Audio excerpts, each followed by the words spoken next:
In the works with Brandon and USA.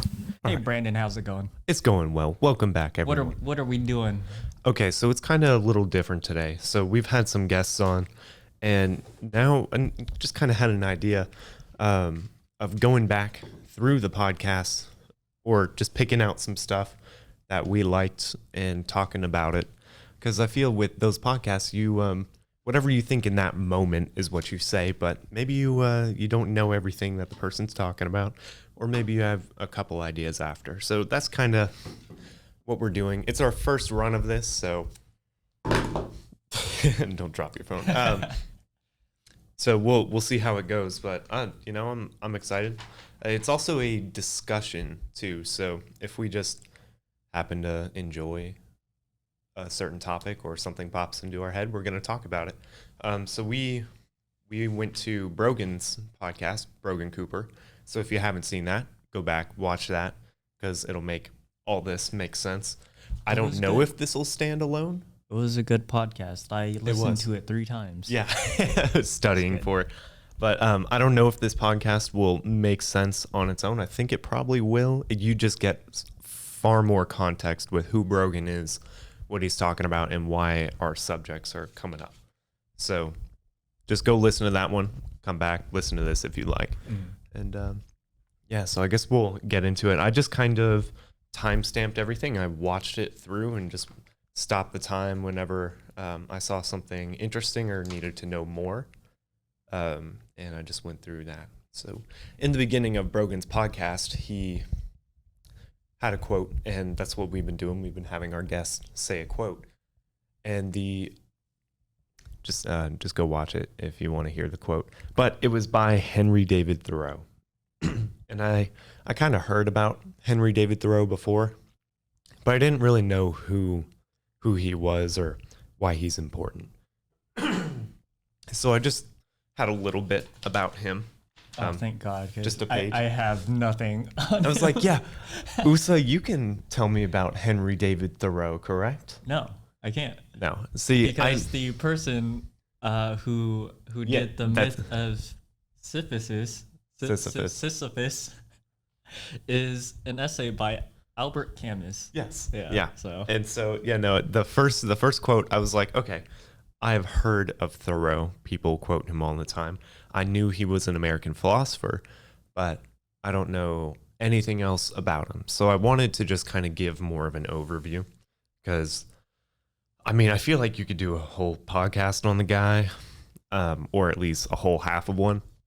And I just didn't have the time to research very thoroughly. I haven't read any of his books or anything, so I feel like I'd kind of be not giving the best information possible. So I just wanted to, I have a page of an overview, some quotes by him. Disclaimer, we are not experts. We're not historians. We're just briefly going through things. So if you want to go more in depth, things. Yeah, definitely research your own. Yeah, but this will just be a way that you could kind of get into the ideas. It's like an introduction. Yeah, introductory course. Knowing that it exists and things go deeper. So Henry David Thoreau, that was Brogan's quote, was by him.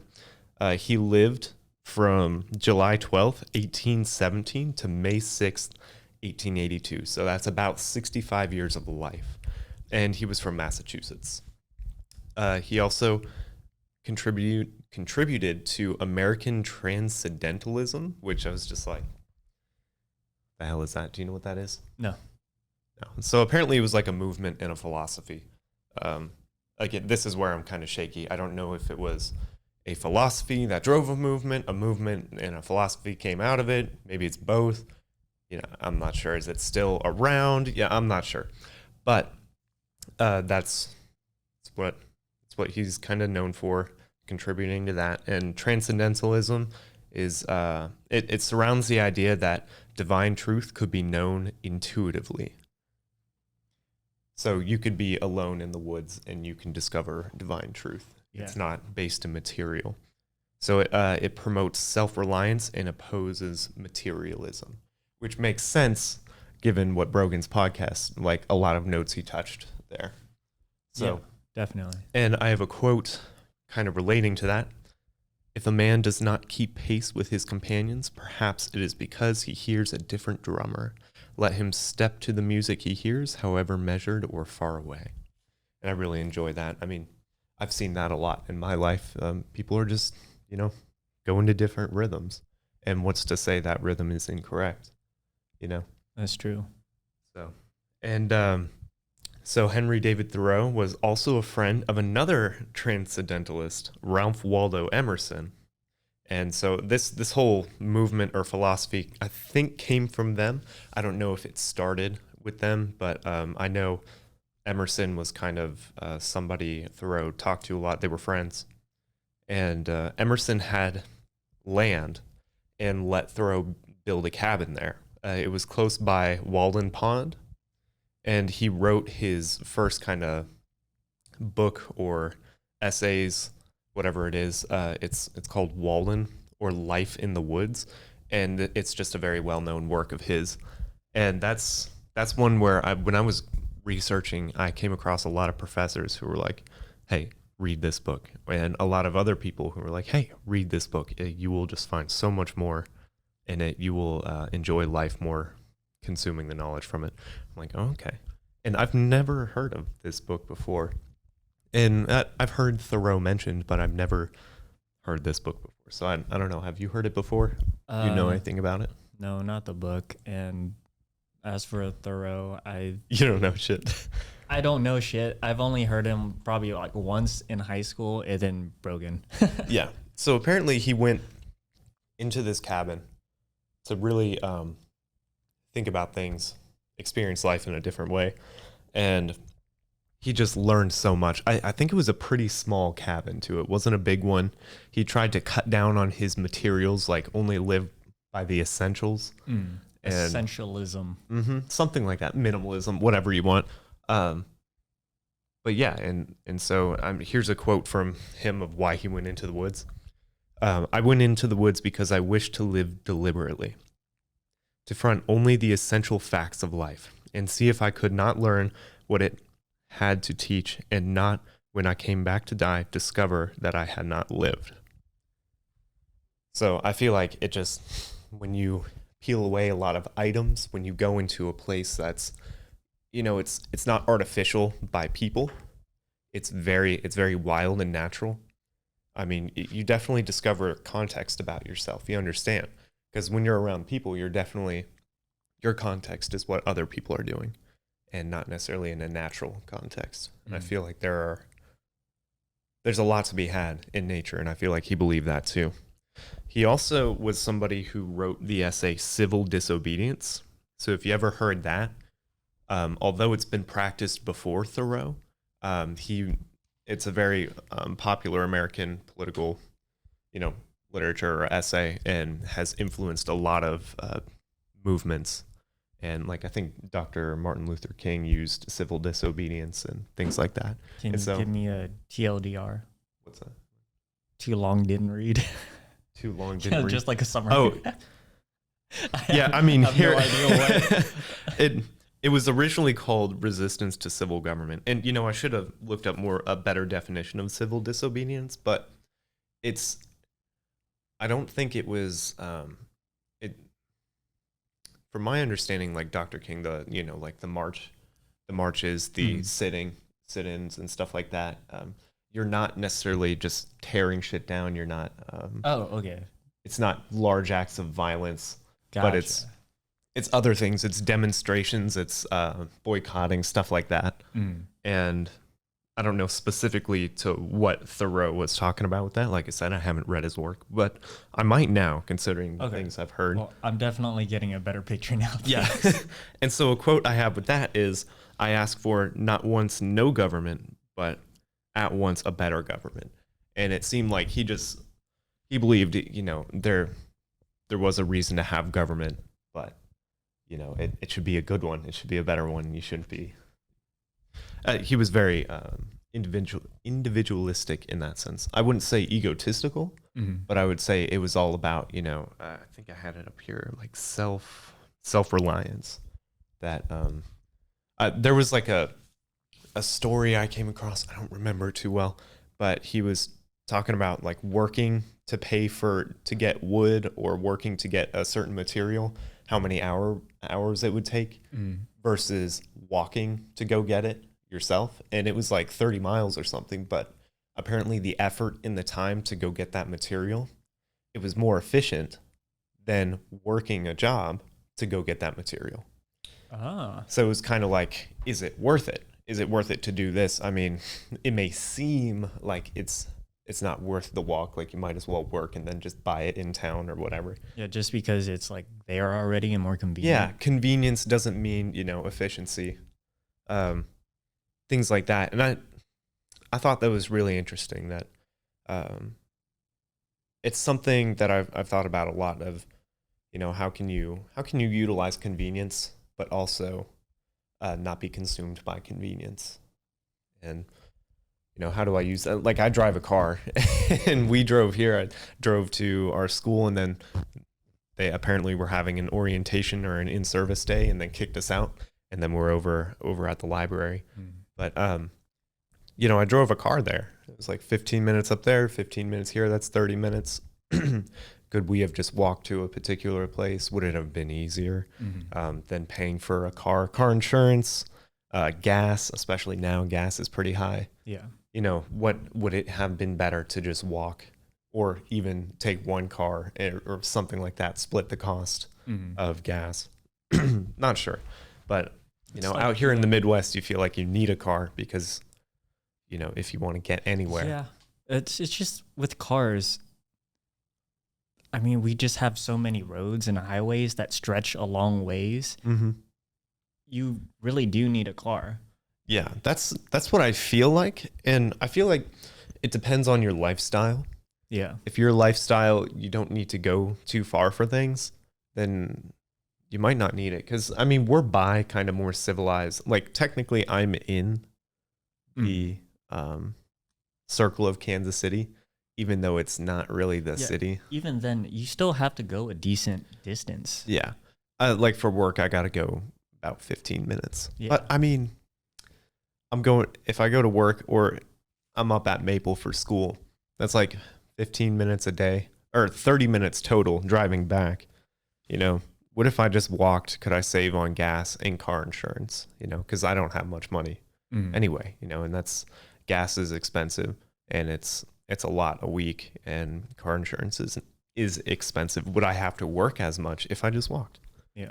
And, another thing is a lot of our roadways aren't really pedestrian friendly. Absolutely not. Oh, you cannot get anywhere on And it foot. seems like what are we doing here? I should have wrote that quote down by Thoreau, but he was pretty much saying that, we invented carriages and then lost our ability to walk. And I feel like that's a similar idea. It's like, hey, we have all this infrastructure set up for cars, which is great. It's great for getting things to places fast and in large loads, but the pedestrian is kind of left. Yeah, it's kind like of alone. The quote that Brogan said that he got from somewhere else. This ambiguity where this one guy said something like, he said it because I listened to our favorite podcast, In the Works, 3 times. And he said it was something, we were talking about Snapchat. Oh yeah. But it was be like using tools and not becoming we're tools of our tools. And that was another Thoreau quote. That was also Thoreau? I think that was Thoreau. Okay. Yeah, definitely. And I feel like because roadways cut across, like I was thinking highways, they cut across the land and they almost form like these barriers. How do you cross the highway? Well, I think you got to find an overpass, right? Because in some roads are flat, but it's kind of dangerous to cross a highway. People are going at high speeds and you're walking across. And up where we're at, there's a middle thing with a large chain link fence above. So it's concrete barrier, chain link fence. You can't cross. Yeah. You can't cross the highway at all. So you have to find an overpass and underpass to cross. You can't just like cross somewhere. And you have to take the difficult road. Same with roads. I mean, just crossing the road anywhere is, even just the road we're close to right now, I wouldn't want to cross that. Even the intersection with the crosswalk, dude, that's dangerous as hell. I've seen people almost get hit there. So it's, I mean, I guess that's just a problem around here with roadways and kind of car culture. But again, we have these cars, these tools to help us, and then they're actually hindering us in other ways and preventing us from living in a simpler way, which is, it's concerning. It is concerning. Especially when they keep building more roads. Yeah, they're expanding out in like further south in the country, like where Ashley lives. Oh yeah. Just like maybe 10 minutes away from her house, they're building more like apartments and houses. Even in just on over west they're doing that, and there's not much out there, but all of a sudden they're just these like, it's so annoying, 5-level apartments that just pop up, and it's like it's not even close to anything. Yeah, like at Berkeley, that they're putting Berkeley Park. They're putting that the stadium. The soccer and stadium, a bunch of other shit. Yeah, they're literally doing 2 buildings at the same time in the same area. It's a quaint little park in the city, you know, one that doesn't seem that dangerous, and you're shoving a lot of shit there, and there's large parking lots and lots of buildings, and they have apartments close by now, and it's just like, oh man, it's getting out of hand. This area looks ugly, and I don't think I want to be around a sports stadium in that park. Like it I don't know. That's a different type of stuff, and maybe it's positive in one way. I don't really go to Berkeley Park often, so to me, I stopped. I just don't know. Oh, because of that? Pretty much. Damn. Yeah. So I don't know how bad it is, because I don't go often, but to me it just seems like, damn, another, just another urban sprawl, big city. Yeah. Even though we're not a big city, it's spreading. Yeah. We're becoming a big city. Yeah. But researching Thoreau was actually very interesting, and he just talks about, trying to live, like actually live, and not be, ruled by your things. And even with like civil disobedience and stuff, just if you don't believe in something, to not just be a sheep, to be very individual in your mind.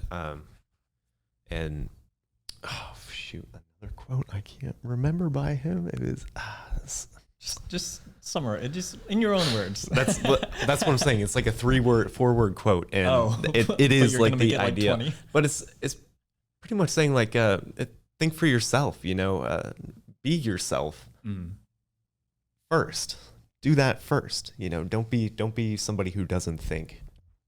Don't be somebody who just goes with everything. And that is kind of difficult, especially now, like with what you're trying to do, with what I'm trying to do, and how can I be myself and not be a sheep? Bah. Yeah.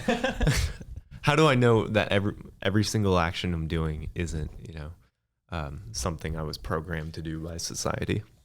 So how can I be an individual thinker?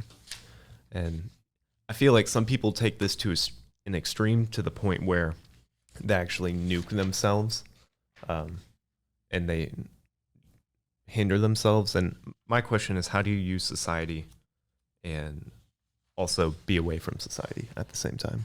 Like, be a part of it, but not a part of it. Utilize its benefits and not its negatives. But yeah, that's a hard medium to find. Okay. So the next thing I came upon after that, which was, it was like 30 seconds was the Thoreau quote. And then 30 seconds later, he's talking about how he was reading the myth of Sisyphus, the essay, not the actual myth. And he just didn't like reading it because it was so, he just felt it was dramatic. It was too dramatic. It was too dramatic. It was just a bit much. He felt like there was a pretty simple answer. Like, it was like, dude, why are you thinking about this so much? He said that it was, I forgot what he said. Never mind. Yeah. But I know you had some stuff on Sisyphus. I'll let you kind of take it from there. Yeah, so just real quick on the myth of Sisyphus. It's, well, like I said before, it's an essay by Albert Camus. He's a French philosopher and writer, and it just kind of dives into the philosophical concept of the absurd. So it's pretty much What's like the absurd? life. Life? Yeah. And how absurd life can be. Yeah. Yeah. Oh, continue. Go ahead. The writing refers to the conflict between our desires for meaning and apparent meaninglessness of the universe. So I guess Another way I heard that was the conflict between what we want in the universe and what we find, which I guess it's similar in that manner. Yeah, it's kind of weird talking about this sort of stuff because it kind of touches a little bit of a lot. Like, kind of like, you're like, okay, that's a useless statement, but at the same time, because it's like, because we did a podcast on minimalism. Yeah. There's minimalism, essentialism, there's existentialism. There's a lot of isms, yeah. Yeah. There's a lot Which of ism are you? isms. How many isms are you? No. Probably a lot more than I think. But it kind of, just briefly, it kind of goes down with the absurdity of existence, existentialism, and the search for meaning. There's actually that's pretty much it. Yeah, it's interesting because I mean, people say there is no meaning in. Did Brogan ever talk about like what it kind of was? Okay, no, because he just talked about how he just mentioned it's like how nothing means anything. Okay. And so going further into the absurdity of existence, pretty much aren't we all? Pretty much Camus was just like, hey, there's this dude Sisyphus who is, condemned to pushing a boulder up a hill. It's because he cheated death twice, correct? Yes. Yeah. Definitely.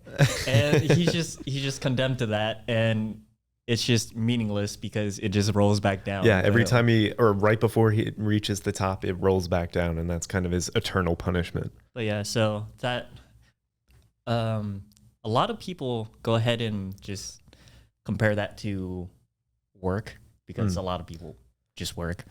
Yeah. And it's just going through that meaningless or repetition cycle. Yes, thank you.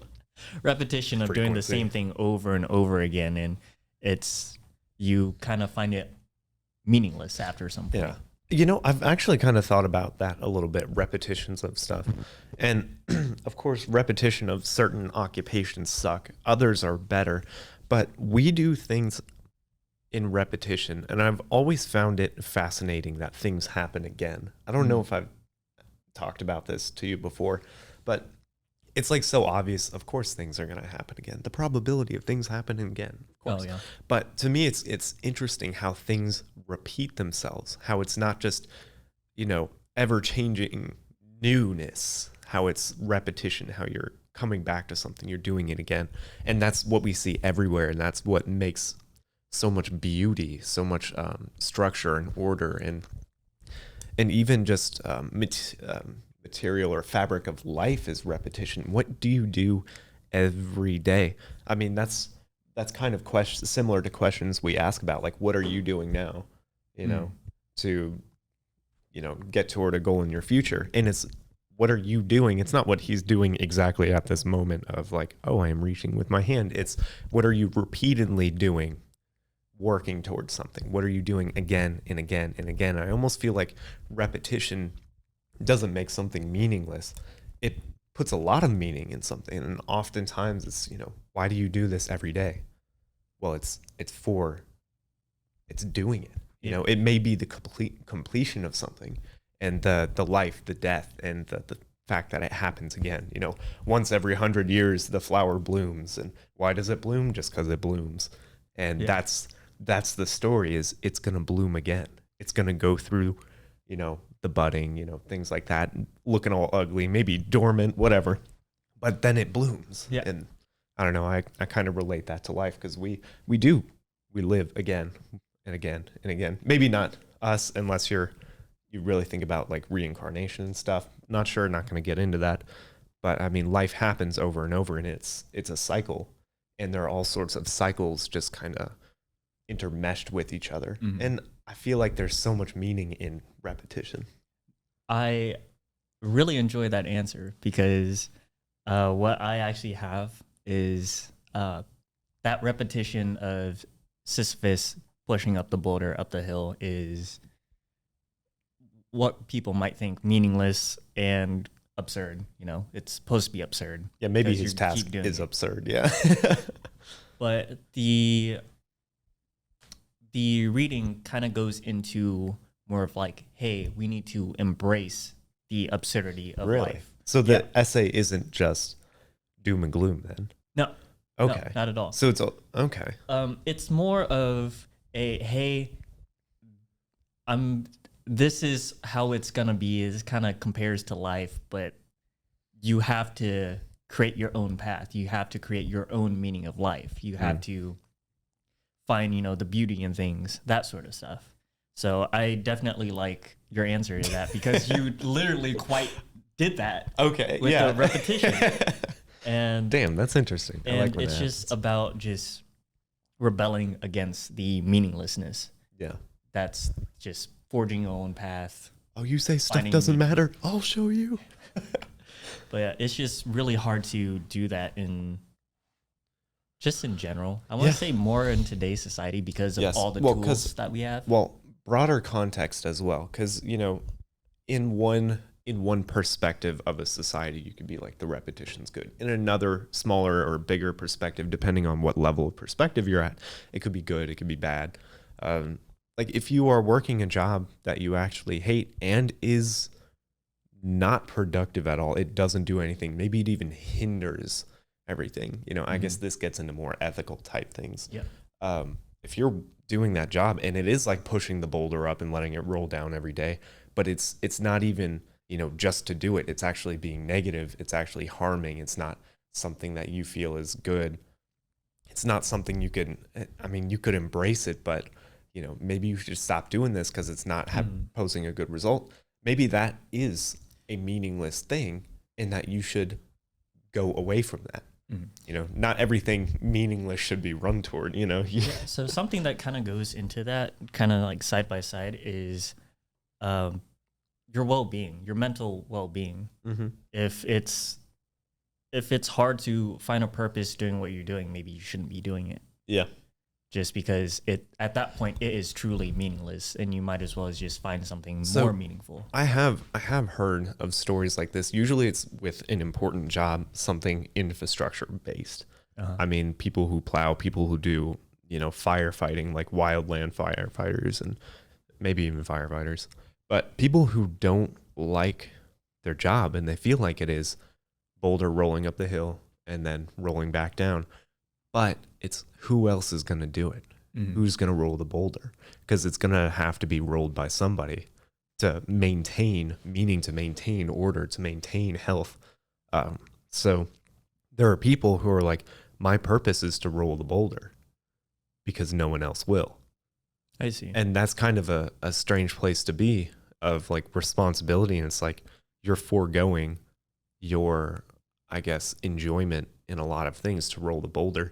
I see this with parents, parents who are providing for their kids and, they're working hours, maybe in a job that's not productive at all. Maybe it's shitty and they're working their life. And just so their kids have a roof over their head, just so their kids can have an opportunity in the future. And they're rolling the boulder. They're rolling the boulder, man. Because who else is going to do it? And then when you're old enough and you have children, hopefully you're more successful and in a better position, but you might be rolling the boulder for your kids and so on and so forth. And at that point, is it ever going to get to a point where you're not rolling the boulder? Why are you describing my life? Yeah. I don't know. Because then you get to, okay, what if the boulder stops rolling? Then what do you do? That's true. Yeah. And then that's where analogies break down, though, because then you could say, oh, I'd have a party. Oh, I'd just go work a different job. And then you're like, wait. But that's where analogies break down. But yeah, I don't know. I feel like you could do nothing, but I feel like we're made to do something. You just want it to be good and fruitful and live life and be at peace, even if it's hard work, even if it's tough. You rolling that boulder, you enjoy that suffering, Enjoy the it suffering. could go into like Buddhism and that like everything's suffering, bro. Like, just take it as it is. Which I guess that is another look at it. You can bring in Eastern philosophy into that Western. There's so much. I know. Sorry, do you have more on that? No, that's pretty much it. Okay. And so that kind of moves from philosophical stuff. That was like in the first minute he mentioned these things. And I just kind of went, I listened to the quote and I was like, all right. And then later I was like, oh, okay. And then understanding who Thoreau was, I'm like, oh, there's more to this. It's deeper. And there's more even to what we were saying. And the myth of Sisyphus, he just mentioned it. And I'm like, I have no idea what you're saying. And he just gave a brief synopsis, but there's more. There's stuff to it. Yeah. Maybe it is dramatic. It probably is. Maybe it's better to spark note it than to read it. I'm kind of interested in reading it. I'm interested until, some of the language that's used is just like, you're like, okay, I'm just reading words here. Sometimes summaries are great. And then going back and looking into the quotes. But I certainly want to read some more Thoreau now because it might be useful information. So the next kind of timestamp I had, it was when he was talking about how he was being in public school, and then he didn't want to do something in school, and so he told his mom, "Hey, it's too easy. You gotta homeschool me." And then they did. Wait, so the reason he started homeschooling was because of a confrontation with the teacher, right? Something like that. Is that what? It's like he was being told to do something, or he had to do something, and he just didn't want to do it. Yeah. And so he was pretty much just like, yeah, just homeschool me. This shit's too easy. Yeah, I don't want to deal with this teacher. He accidentally, I think, improved his education. No, yeah, definitely. Because then we asked, like, how would it be different if he stayed in public school versus homeschooling? And he said he's worried that he would be normal. And that was a good question. I was like, how normal would he have been if he went to public school versus homeschool? How would he be different? And something I wish I thought of is like, what are his siblings like? Versus him? What were their schooling experiences versus him? Because it just seems like something that would affect you a lot, especially if you have good homeschooling. Which it seems like he did. I don't know. And it's something I've also heard about. A lot of people want to homeschool their kids because not only do you, it might be a better education, but also ethically, you can teach your child about your values and they could see, and they're with family and things like that. And you can discuss things. You could get into things that teachers either aren't allowed to in schools, or they impose certain ideas on children at young age. It makes me think of that song. It's like, teachers, leave those kids alone, I don't know that song. Oh. It's like, we don't need no education. Anyway. Just a quick background. Brogan, born and raised Kearney, Missouri. Kearney, Missouri. Kearney. He went to public school until 4th grade. Yep. And decided to switch to homeschooling. Decided to. He tricked his parents. Yeah. Unintentionally decided to be homeschooled. And Goddamn, Brogan. That's the gist. Yeah. 4th grade. My question is, would he think the same way? How much? Because I feel like public school, although it exposes you to a lot, it also exposes you to a lot. I feel like he wouldn't necessarily think the same way, just because you have so many other people influencing. Yeah, do you think he'd be as free thinking, outgoing, and motivated as a person? I feel like it would be, even if his spirit is that way, maybe he's a little subdued. He would be a little. Yeah.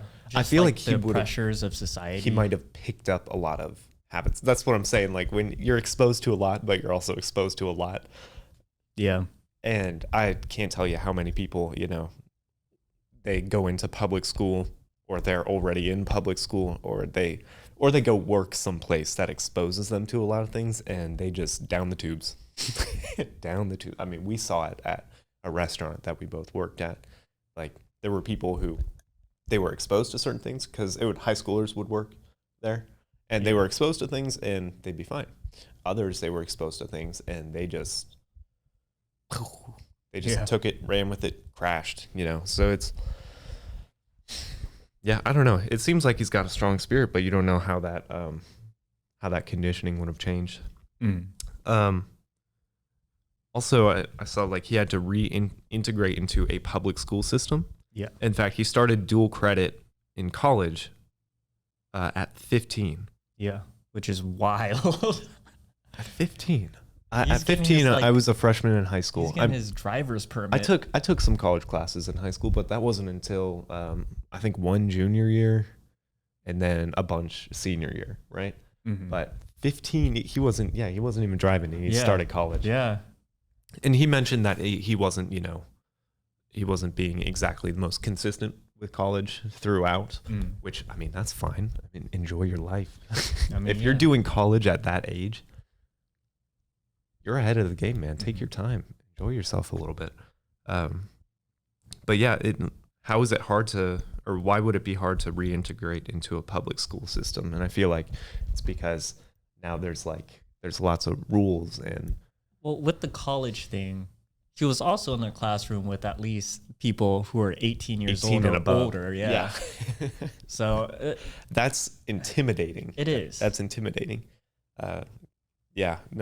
So I think that just made it a little bit harder.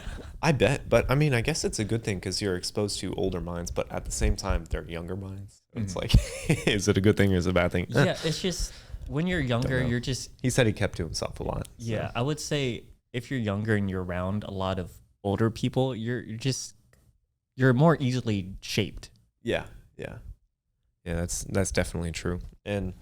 But it seemed like he made it just fine. He's doing all right. Yeah, no, definitely.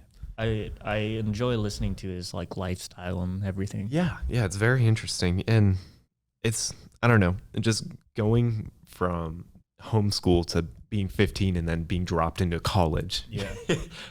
Most people have a hard time transitioning from high school to college. Imagine going from high school then at 15 going to college. It's practically, and the teachers elementary school to college. Yeah, elementary school to college. That's right. And how the teaching styles are different. And now there's a way that class is conducted. There's a way that education is conducted, and you have to kind of play the game a little bit. So it's different. And I would like to kind of speak to him a little more on that. I mean, we touched on it, but I don't know, maybe get some more scoop. The next thing I was talking about dual credit. I was impressed at how fast and soon he was going through school. Yeah. He has 2 semesters left. Yeah. And he's 18. 18. He'll be, but he's only associates arts. Yeah. Yeah. But still, most people start at 18. I started at 19 and because of my late birthday, and I just wanted to break. I started at 18 and just kind of fumbled through because I had no direction and no desire for school, and so it took me multiple years to complete associates. I didn't even know I had my associates. I went to the advisor to sign up for classes, and she was like, "I see here you have an associates in arts." I was like, "What? When did I get that?" They're like, "Oh, last year you graduated with an associates in arts." And I was like, "What?" And she's like, "Did you not receive this stuff?" I'm like, "I must have forgotten about it." I don't even know if I got mine.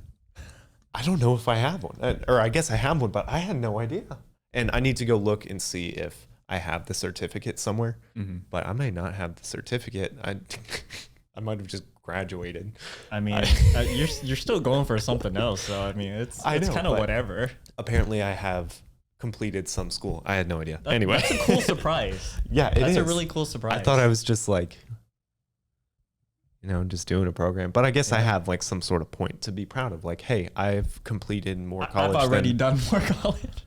My siblings, cool. None of my siblings have gotten associates in arts, Oh, and yeah, that's they not just like kinda I'm started- better than. It's just I'm the first one Yeah. of my siblings to have Because your completed an older brother associate's. is just working, and then Yeah, college was not for him at the time. Is your younger brother just working? No, He's apprenticeship for mechanic. Apprenticeship. Yeah, Okay. he was a lube tech, and then he did fantastic. Like he was the best. In fact, he fired other people, and he was the only lube tech at the dealership, and he was doing all the oil changes and rotations for the whole area, because a lot of other dealerships just sent people to that one. Yeah. And so he was fantastic, and they're like, hey, he was gonna go change to a place that was gonna give them more money, but I guess a new manager came in and was like, hey, would you like a pay raise and an apprenticeship? That's cool. So now he's a technician, getting paid by the job for certain things, and he's learning. He's doing particular courses for that specific, I think it's Toyota. Oh, that's cool. Yeah, so he's doing specific courses online and also doing a phenomenal job. So he's making his way in another way. That's why I'm saying, like, just because I finished associates in arts, which looking back at that's not. Yeah, that's like shit. My That's brother-in-law didn't. I mean, he tried out college. Yeah. But he didn't like it. So he decided to sell cars, and then that led to changing jobs to selling software. And then he worked his way up. He actually just got a promotion. No way. Before, he used to manage like 3 states with the team. Yeah. With selling software and closing deals. Now he got a promotion with dealing with all 50 states. No way. Yeah. So it's a big promotion. Big bank. Hopefully. Bigger bank at least. But definitely working a lot more because it's all 50 states, and then you have to deal with time zones too. Yeah. So I'm not dogging on people who don't go to college. I feel like if you know something that you want to do, or if you at least want to try to make money, or you kind of know what you're looking for in work-life balance, or if you're just trying things out, if you can't do school, if school is like, you have no drive for it, but you have drive for work and you know how to get experience, better yourself, and move positions, go for that, because there are a lot of people that get places. But there is a wall at some point where a lot of employers might go, hey, you need to have college experience. That's becoming less and less now, but that's still there in some places. Did we have a class together where the teacher was like, my friend worked at an airport and couldn't get a promotion because he didn't have a degree, so someone else who was like fresh out of college just got it? Yeah, which to me is ridiculous. But I mean, I guess with college it's a marker of a certain level of, hey, I did this kind of stuff. I don't know though. It's I'm mixed feelings on college, especially only an associate's degree and even bachelor's degrees. But it's a marker of something. Yeah.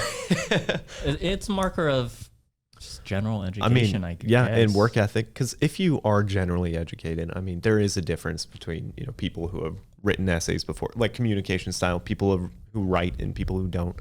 And there are a lot of people who are self-motivated who get that shit done. They have wonderful abilities and they will beat out the college kid every time.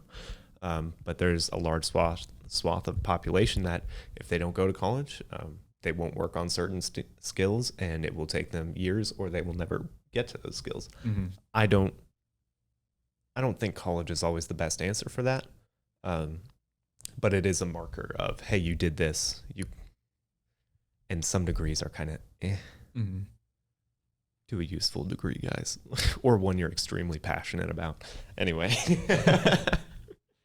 So I was just impressed by that, and I'm curious if he will do more school.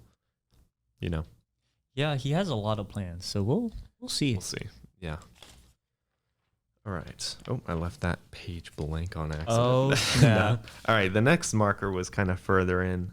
He said, and this is kind of off of what we were saying, he said he wanted to be a job hopper and do what he thinks is fun. And I think that's a good perspective at the moment. I think so. I think right now it's not prosperous. It's not safe to necessarily be in one place forever. Like if working at the same place for years and years and years and years. I just feel like there's lots of businesses are screwing over people. I mean, even like retirement stuff is getting effed, and it's kind of a shifting time, and being a job hopper isn't the worst. It's not. I actually like that because you get experience. Yeah, you get experience. You get a wide You get thing. to, test the waters in multiple different things. I had that time where I had 3 jobs at one point. I pretty much got bored of all of them. Yeah. And then I haven't worked since, but it was nice just, dipping my toes in chocolate. In different ponds. Yeah. In chocolate and peanut butter. Yeah. Just tasting it. I mean, I've only had 2 official jobs, and I've been there because I needed stability for school, right? Yeah. But those 2 jobs, just the first job gave me a lot of experience. But when I switched to the second, I mean, you just get a much broader perspective and experience, and you learn different things about the stuff you learned in the previous job. And you just utilize things differently. And I work in a grocery store now. I worked at a restaurant before. And it's interesting how things overlap, even if they don't really have much to do with each other. So I just feel like job hopping, you get a good broad perspective on life. Although you got to be careful how you do it, because some places won't even hire you if you're like hopping all the time. So I guess, if it matters, maybe it doesn't matter, depending on what kind of work you're going into. And his minimalist ideas kind of help with like the fluidity in these potential jobs, because if you don't have much to pay for and you don't have much, you don't have to worry about moving costs, and you don't have to worry about money. You can go the 2 months, you could go in between jobs, or you're not like, I have to work here for the pay. I have to be here at least another year because I'm paying off this. You're kind of free in that aspect there. So, and then that kind of goes right into what he was talking about with van life. I mean, he bought a van. He wants to do van life. Or I hate saying van life because of, all the shit that out there. He would like to live minimally and in a van. He still lives at home. He just sleeps in his van right now. And it seems like his parents aren't like, hey, you got to get out of here. And they'd probably be fine with him coming back. So he's not necessarily homeless, but technically that would be... Yeah. I don't know how far into it he is now. I think he's still over there, but he's just in like a transition period. Yeah, and he's just slowly. He's young enough, man. He's young enough. I'm 23 and still at home. I'm turning 26. Yeah. Which economically hard times, had a little rough thing in there. Whatever. It is. There's I'm no houses to buy either. It's all rent. Yeah, I'm thankful for my parents. Definitely. I'm thankful for my parents. But yeah, he's young. He's young, and why not? Yeah, you're absolutely I don't think his right. parents got a problem with it. It's like he seems like he's got some good parents, honestly. Definitely. But yeah, he talked about sleeping in his van. Yeah, I have a bunch here with van life, and I'm curious, if you acquired a van now, could you do van life? If I were to do it personally, yeah. If someone either gave it to you or you somehow acquired a van, would you do it? Could you do it? No. No? I Why? could not do it. What's stopping you from doing that? It's more of having things set up in the van, because that will take time. Okay. Well, all right. If you acquired a van,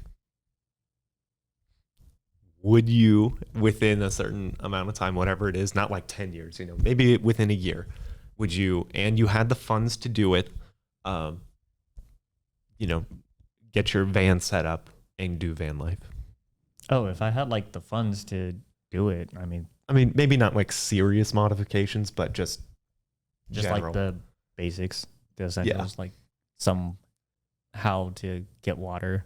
Yeah, like where you store your water, just how you set up your van. It may not be modifications to the car itself. I would say I would be able to do it, but only for a certain amount of time. So you think it would be more sporadic? Like you'd kind of maybe leave for a month, come back, stuff like that. Probably longer than a month, but yeah, definitely stop after a few months. So he talks about this, and he just kind of wants to be around the city with it because he wants to work. And so this is something I also saw on YouTube of van lifers. Not all of them are like I'm going to go travel the whole country. I'm going to go experience. Some people, it's like, yeah, I live in my car because I want to live simply, and I go to work. I go to different parts of the city, and that's where, I park my car and sleep. Yeah. But, they have a routine in the morning. They go to Planet Fitness, or wherever, shower, get dressed, go to work every morning, and they do van life.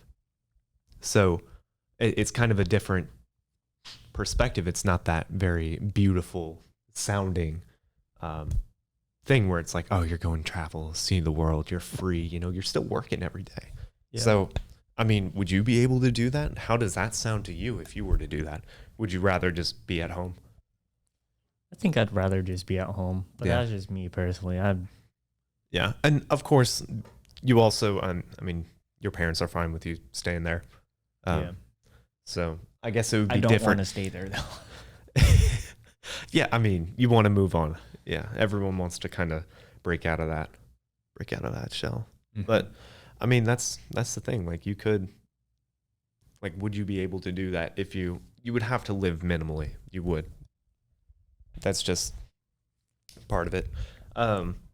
So he also talked about, going out and like chopping a tree, making a cabin on some property or his parents' property, stuff like that.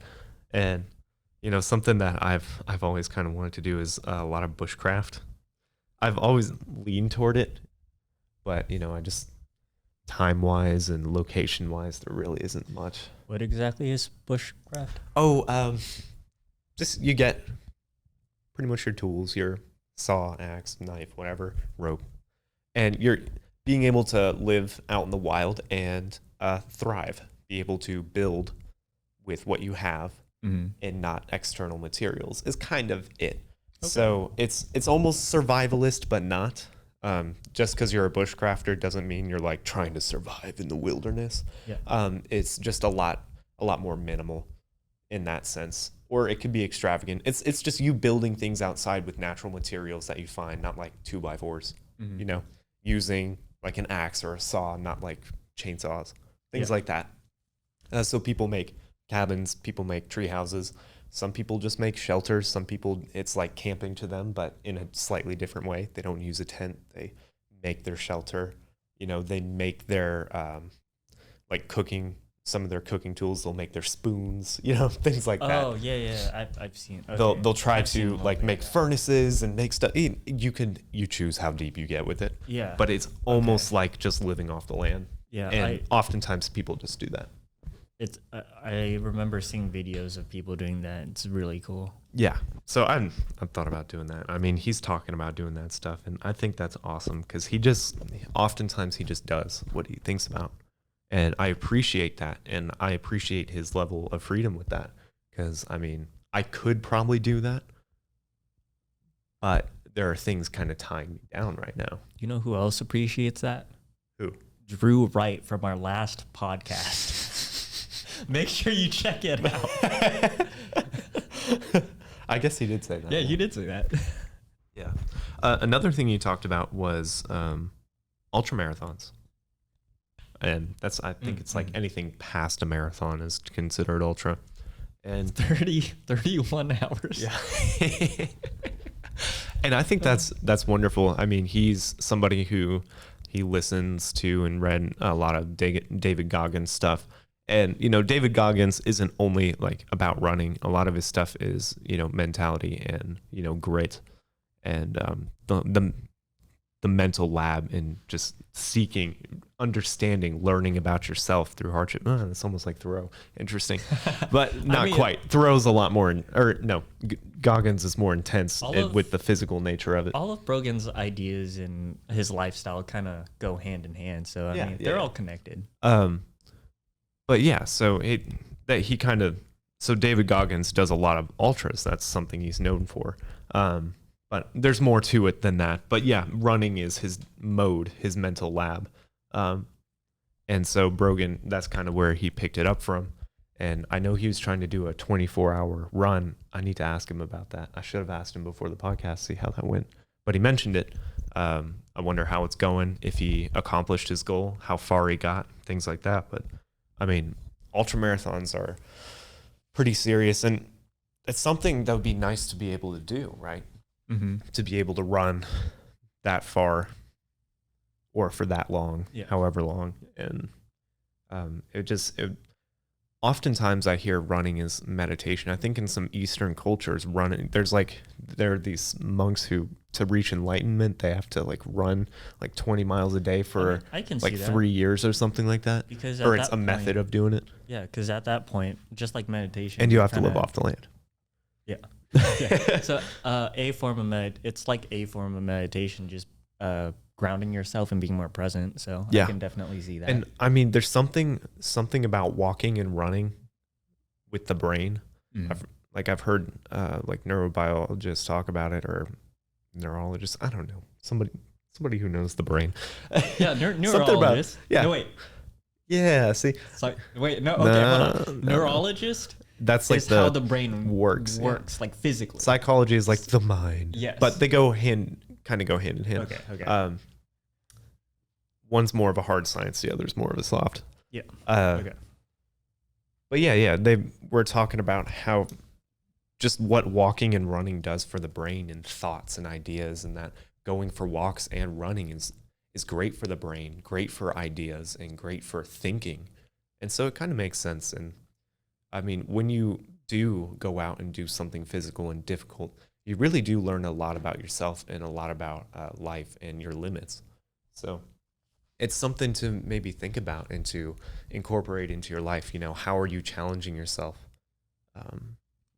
to see where you are, you know, test your bounds, you know, understand where you are, your limits. Because I almost think of it like with the body, like, you know where your hands are, right? But I mean, if you touch your hand to your arm, it brings attention to where your arm is. And I almost think of it like that. You're just seeing where you are, who you are. Not sure. It's like putting candles in a dark room. It really illuminates what's going on. All right, so that was like 15 minutes in is when we were talking about ultra marathons. 19 minutes in is when we started talking about Nerf. You want to get into Nerf? Just a little bit. Okay. I have only a little bit. Because I don't have anything about Nerf. Okay. I didn't really grow up with Nerf. I looked more into Nerf. And funny thing, I was on Facebook Marketplace just before I was doing the research, because I had my computer on. I was taking care of some things, and I was like, just looking around. And I saw this listing for like $500, and it was like a Nerf guns. And I was like, oh, for $500, that's not a lot of Nerf guns. I click over on the picture, more Nerf guns. Click over again, more Nerf guns. Click over again, more Nerf guns. Click, click, click, click. All Nerf guns. Click the Nerf darts. Click the accessories. If it's not modded, I'm not interested. This guy had so many Nerf guns, so many, and that there were a lot of them that were the same, but he had like variety. He had like the discs, the darts, I was like, holy crap, the mega one, the big darts. Do you get the gel ones? No, not the gel. He had like some of the ball ones, the ball shooter. Okay. But it was insane. And I was like, holy shit. So I texted Brogan, I showed him. And he was like, oh yeah, I was actually just looking at that listing. I was like, as he funny. says that he's trying to get rid of his guns. Yeah. He might, he mentioned he might buy, because I was talking to him last night actually, he might get a Nerf shotgun, which some of them I guess actually shoot like 4 darts at once. The one he's looking at has shells. They're half darts. And it functions similar to a real shotgun in the sense that it has a shell, but also shotguns, you know, they have tubes in the bottom where you load the shells. Yeah. Yeah. So that actually has a tube in the bottom. Oh, that's cool. Yeah. And so that's why the shells are there, because it'll actually pull it up and into the chamber when you pump it, right? That's cool. And it also has mag fed option. So you can get the long mags. I thought that was interesting. That is. I also looked in some modded Nerf guns, because that's one of them.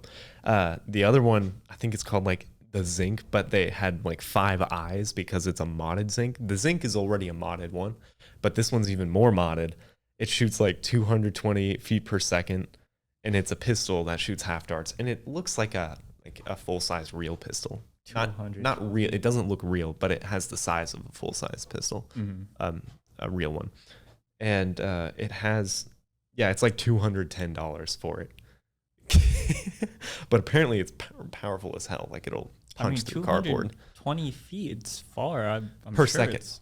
Per second. Yeah, it's just got power. I think Brogan was saying that the getting into it, it's like regular Nerf has like 70 to 100. This other dart tag has like 100 to something. This modded one has 220, and even the regular Zinc I think has like less than 200 maybe. So it's powerful. And okay, so I watched a video of a game people were playing, and they played Capture the Flag, and they had an actual like setup. Almost, if you ever played Call of Duty, like the maps, it looked like one of the small maps. And they had all sorts of barriers. They had cars, like old cars lying around, and they had structures and hills built up. And it was a map. It was a straight up map. They had rules. All the dudes were older, but modded guns, and they were playing Capture the Flag, and it looked really fun, and it looked friendlier than the airsoft community. Oh yeah, because the airsoft community, I've seen videos, and it's just like hate people who don't play the game right, and when they're hit, they don't go out. But it seemed like all the Nerf videos I looked at, they played the game. It seems like I feel like if you're playing Nerf, you have to be a certain type of individual, and they may just be a nicer community. What do you think about the paintball community? I don't know. I haven't seen too much about that. I think it depends on what part, because I think there's competitive paintball, and then there's more like your other styles of paintball. Yeah. I think it's hit or miss with that, because with paintball, like when you get hit, everyone knows you're covered in paint. That's true. Yeah. And your areas are smaller. All the paintball videos I've seen, they're not like...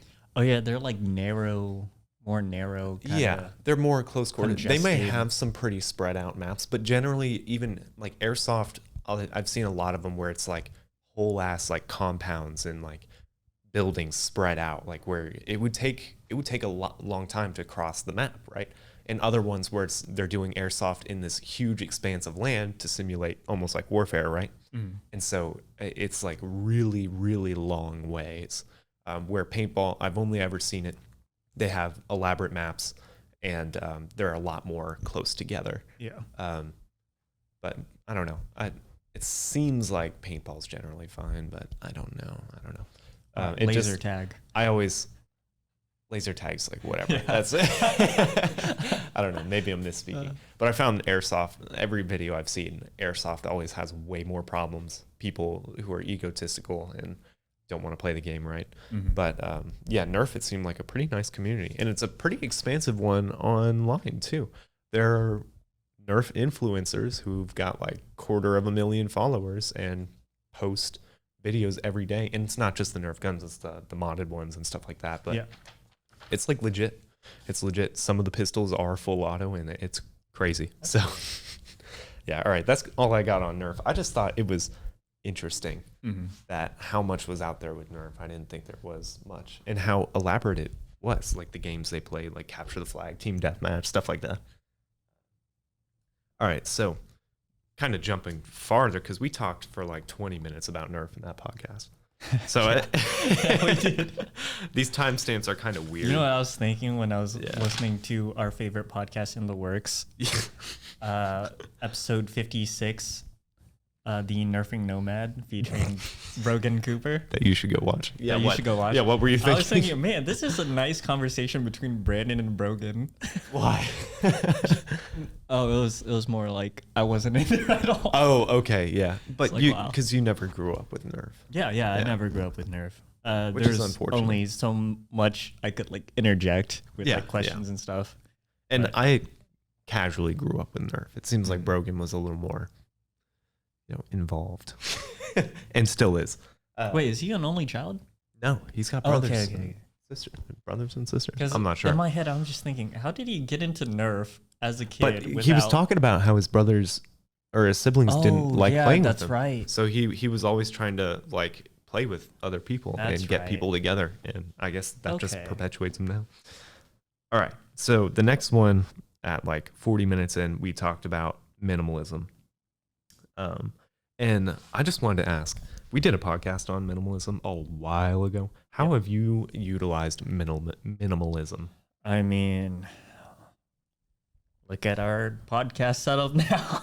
Yeah, that's for damn sure. But in general, in your life, have you used it? Have you? And how do you look at it different now since the podcast, since you've known about it? In terms of minimalism, I actually haven't given it too much thought. I did think about what Drew Wright said in our last podcast, episode 57. Do we have a title for that one yet? I don't think we made a title. Just put one. What is it right now? I don't remember. Okay, we'll see about it later. But anyway, what was I saying? He talked about cleaning his room. So Oh yeah. I decided to tidy up my room just a little bit. I'm definitely going to get rid of the more unnecessary things that I haven't used in a while. Like what? The Cricut stuff that I had when I was trying to do my shirt brand. Yeah. Are you gonna try to sell that? I'm not going to sell it. I'm just gonna put it into storage for now, but out of my room. Okay. So you're like edging minimalism here. But with like the accessories, like the extra pens and stuff, so are you just kind of seeing what you actually use, and like you put stuff away and you're like, yeah, if I need it later, then maybe I'll keep it. So I'm gonna cut down on the cutting mats because there are like 3 different cutting mats, and then other than the three different, I don't know, types, there are also different sizes of those 3 types. So you got I just like have all of them. a bunch of mats. Yeah. So I'm just kind of cutting down on just really just stuff. Yeah. Just storing it away, not so much throwing it I out. gotcha. Yeah, I've definitely should be. It affected me in a way where I kind of think about things more. I'm like, is it worth it? Yeah, it's really good. Do I use it? And that's for incoming stuff. I'm a little bit better about incoming stuff. I'm still having trouble getting rid of some stuff because it's like useful, and I'm in school. But just because I'm in school, and not using it doesn't mean later. And I'm kind of broke, and I don't know if I'll be broke coming out of school. So I don't want to get rid of things that I might need that I can't purchase later. Because if I had a bunch of money, maybe I could just sell some stuff, give it away to people. I don't want to waste anything. And if I had the money, I could just buy it again when I needed it. Some things like that. It's just, if you have the money, why are you keeping it around? If you only use it once a year, you could buy it once a year every time. Yeah. If it's something inexpensive per se. Another thing I've been doing is I've been kind of recycling some of my stuff, like wires. Yeah. I would just strip the wire and then take the smaller wires inside and use those, because I've been going over soldering again. Yeah. So that's been fun and difficult, but overall fun. But you've been repurposing. I've been repurposing stuff, and I just don't want things to go to waste as I throw things out. Yeah, that's another thing. And just, I guess as you get older, you realize how much shit's wasted, and you don't really want to waste a bunch of things. So I've also been a little more cognizant on, if I'm making food, how much I'm making, if things are going to be thrown out later, maybe just don't get it, I don't know what to do with my extra monitors, because remember I bought 3 for our podcast downstairs. You want one? Yeah, I'll take one. You got an arm for it? It comes with the stand. I guess that'll work.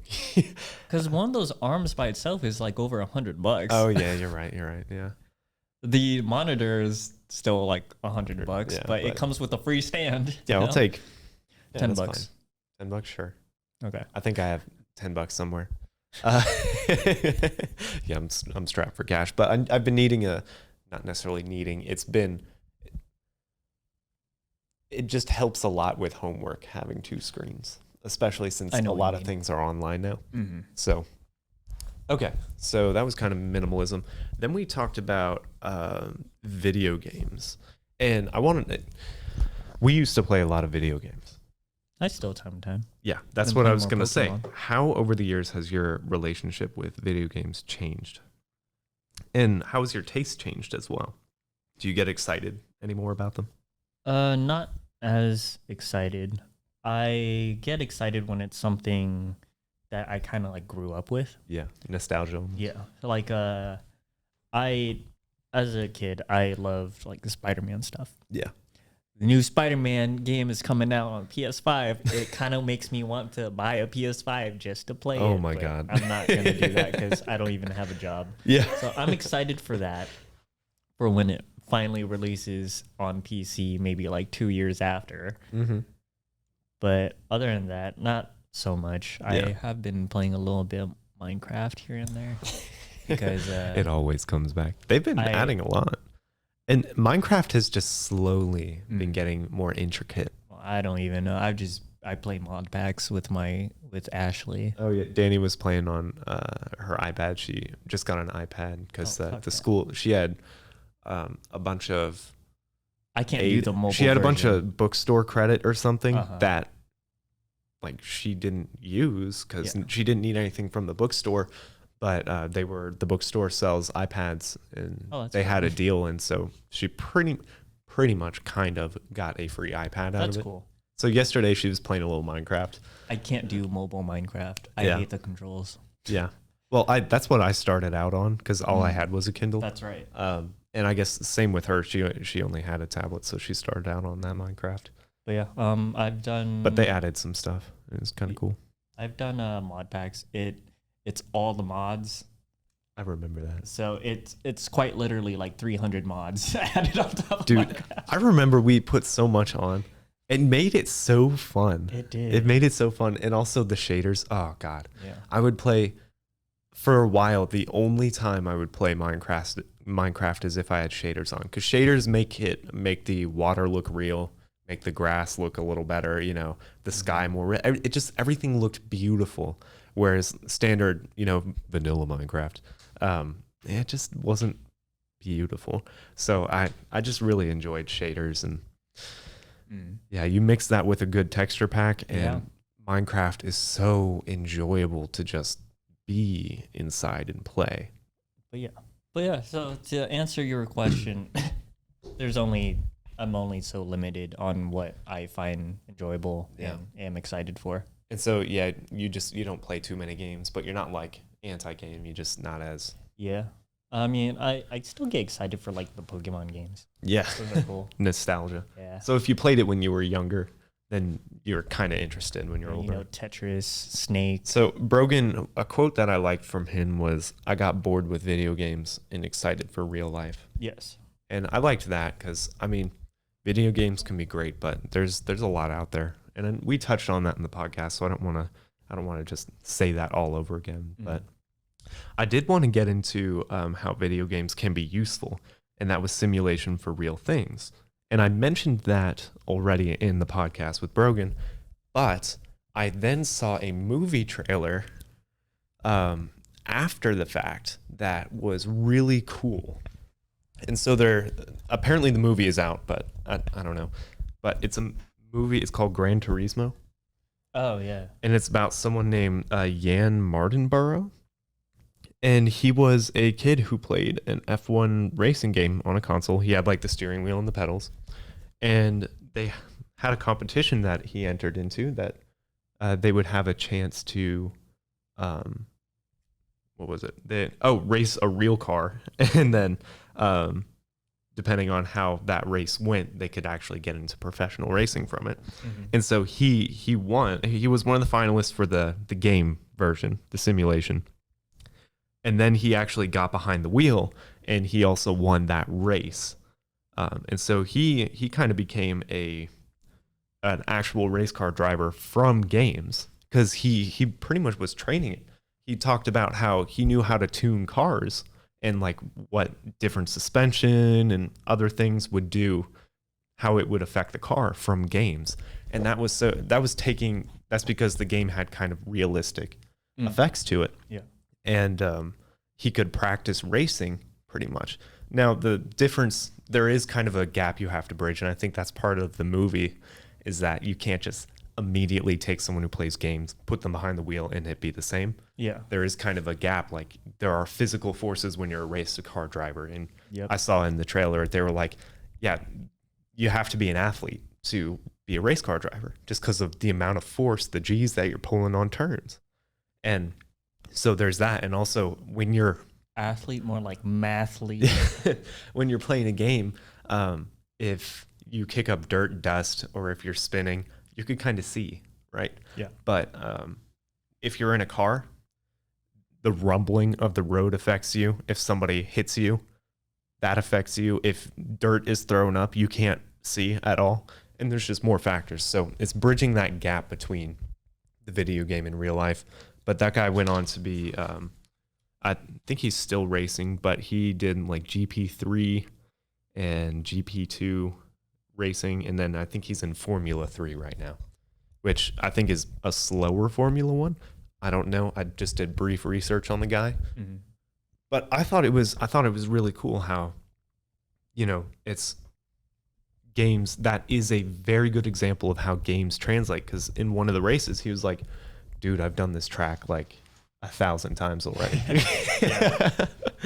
And so it helps them with that. And I mean, another thing to think about is, you know, pilots use simulations. It's pretty much like a beefed up video game. And so to my point that I was talking in the podcast, like, video games can be very useful. And it's how do you make them useful and fun? Even aside from the simulations, even like years ago, like 10 years ago, there were still studies of how games can improve someone's like cognitive functions. Yeah, and like problem solving, creativity, reflex, that sort of So stuff. how do you get games that are going to build that, but also be enjoyable, you know? So yeah, that's what I was talking about. That's all I really had on video games. I just wanted to touch on that because I think that's so cool. Like, imagine you're just playing a racing game, and then years later, you're actually racing at like high speeds, like behind real cars. That's a cool story. Yeah. So I kind of want to see that movie now. I think it's Gran Turismo. Yeah. Yeah.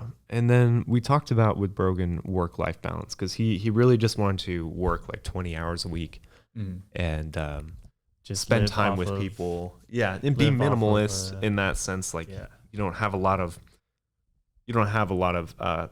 expenses, so you don't need a lot of money. And, you know, Thoreau actually, I think he worked only like one day and for funds, I think. I'm not sure if it was even for money, but I think he only worked like one day a week. And so I wonder if that directly influenced. But we talked about work-life balance and, you know, what is that to you? And we also mentioned how like maybe the job you do, you enjoy so much that work-life balance isn't a thing. Like your work is your life. So I don't know. Just your thoughts on that. Like I put, you know, how does one use the system without being overcome by it?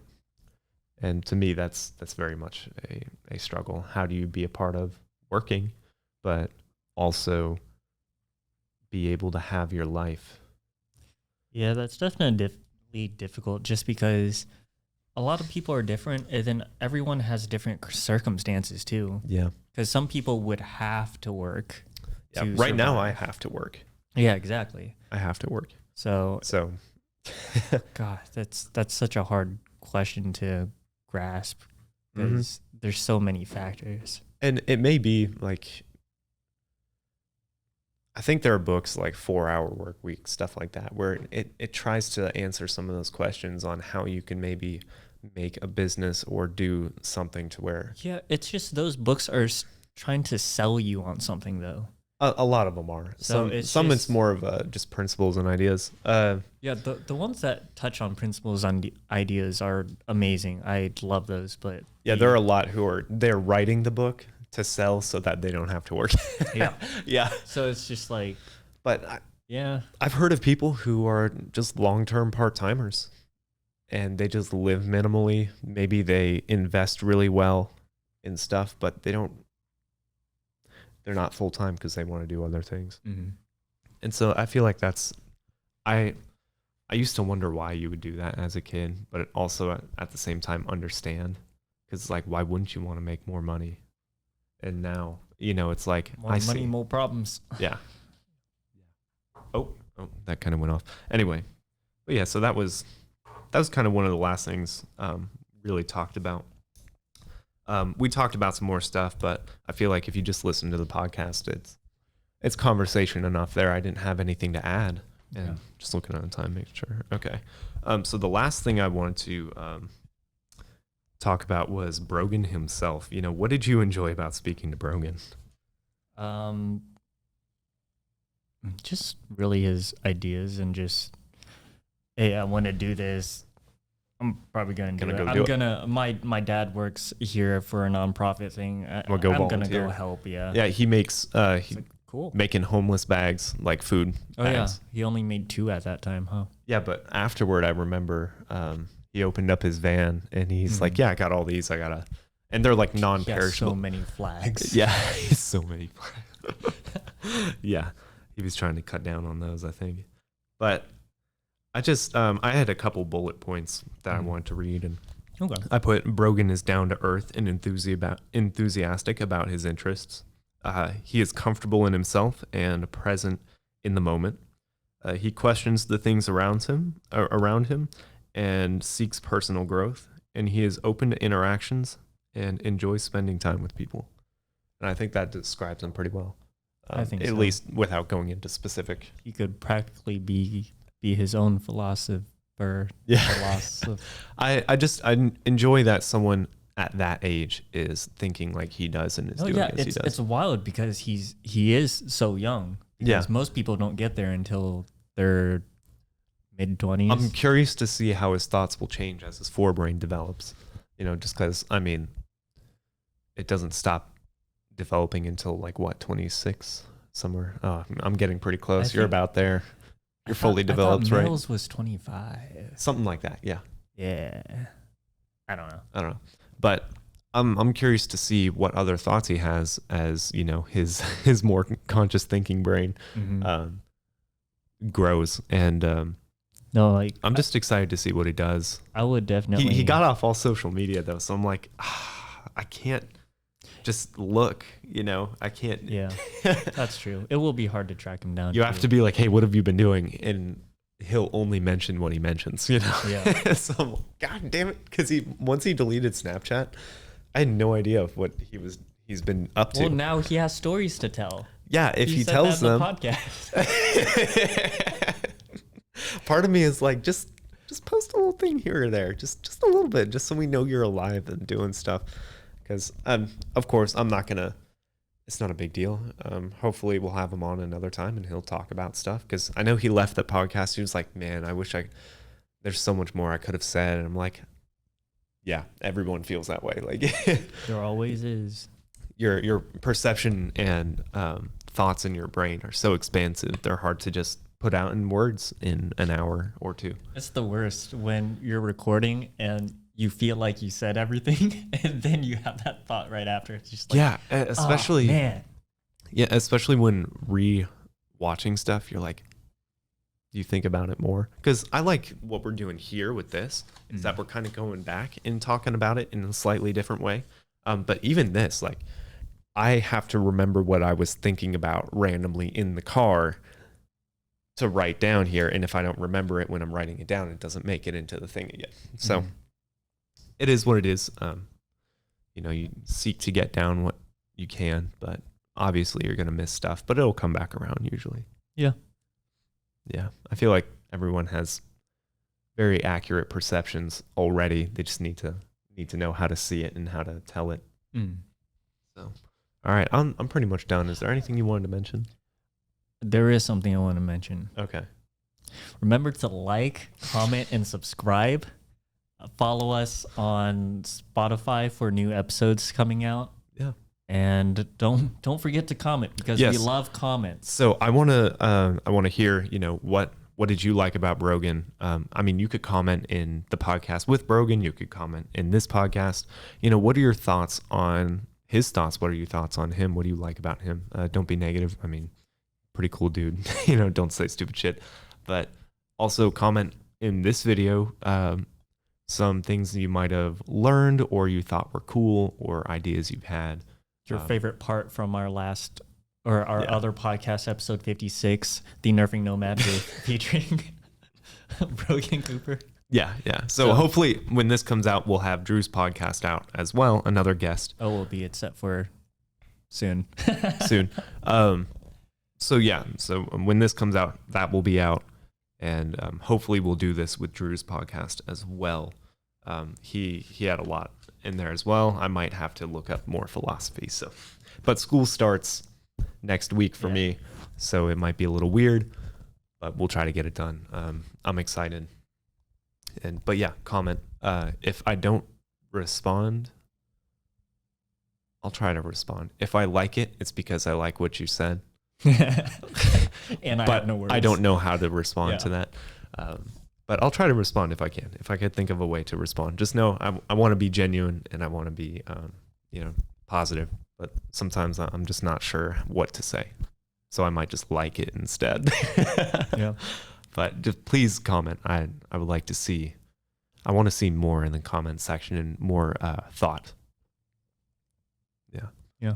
All right. You got anything else? Nope. That is completely it. All right. Well, I certainly enjoyed this. So. Yeah, it was good. All right. Well, I'll see you guys later, I guess. Bye, guys. Thank you for watching In the Works by Brandon Nusa. Subscribe and like for more.